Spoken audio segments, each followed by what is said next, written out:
На јавност, почитувани медиуми,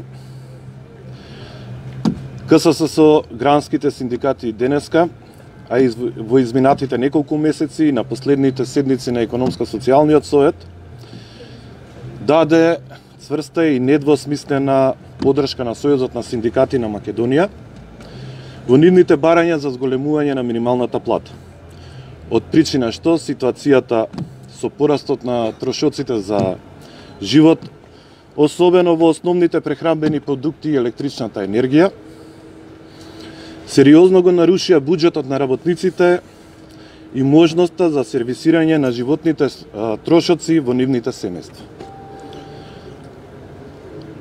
И го поддржуваме, и го поздравуваме покачувањето на минимална плата на 18.000 денари.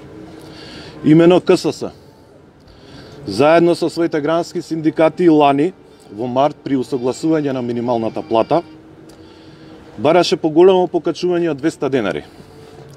Поради пандемијата со COVID-19, но и инфлацијата, која и тогаш беше во подем. Не добивме, за жал, поддршка ниту од синдикалните организации, па ниту од владата. Оваа криза не настана пред неколку денови со покачување на минималната плата. Туку настана години претходно со претходните покачувања на минималната плата, со непочитување на законот за минимална плата и колективните договори од страна на владата. Многу пати во изминатите години го изразивме својот револт низ протести, дел од градските синдикати низ штрајкови.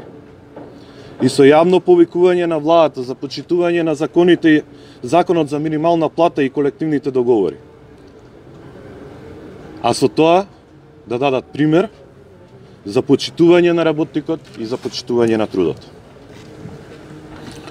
И сега, и оваа година, на состаноците на Економско-социјалниот совет, кога се одлучуваше за покачување на минималната плата, дадовме поддршка на братските синдикати за истрајност, но нашето барање на истите тие состаноци за спроведување на законот за минимална плата во целост беа експлицитно отфрлени од членовите на Економско-социјалниот совет.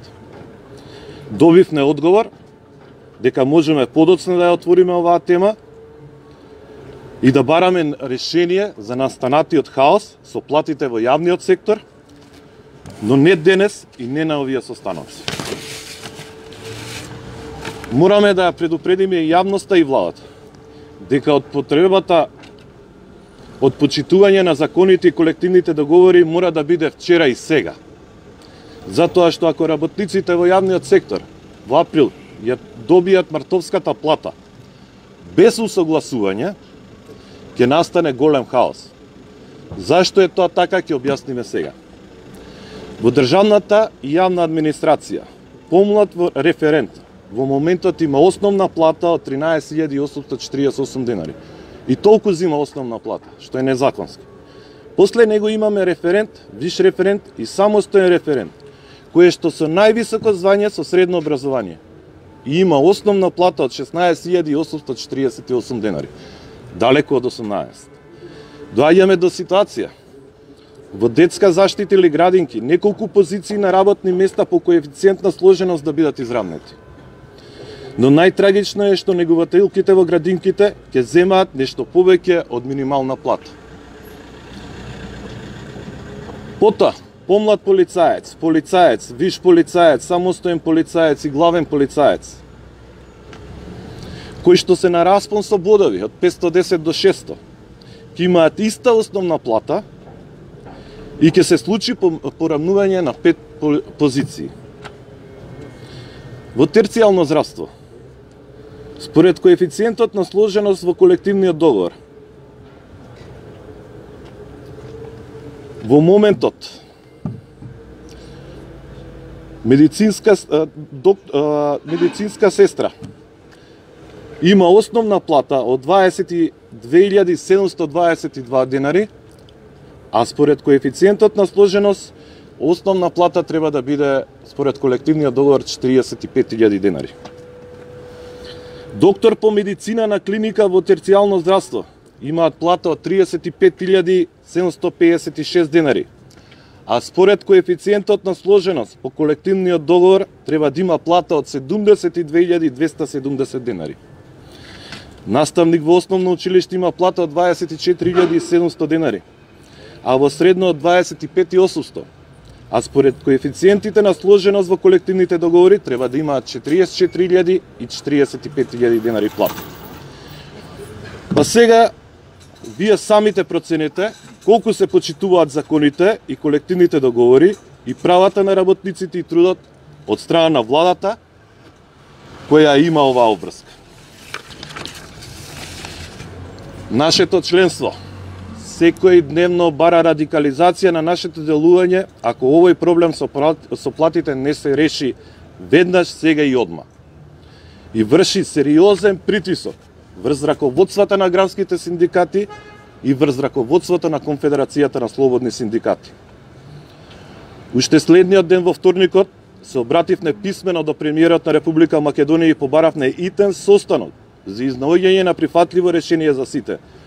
Но за жал, до денеска не добивме никаков одговор во името на социјалниот диалог. Потребна е сериозност од владата на Република Македонија и да погледне во очите на проблемот. Сега и одма, до средината на март, да ги усогласи платите согласно покачувањето на минималната плата, поради нејзината законска обврска. Во овој момент донесовме одлука за покачување на плата на 648 работници. Тоа се неполни 10% од работниците во Македонија кои имаат заснувано работен однос.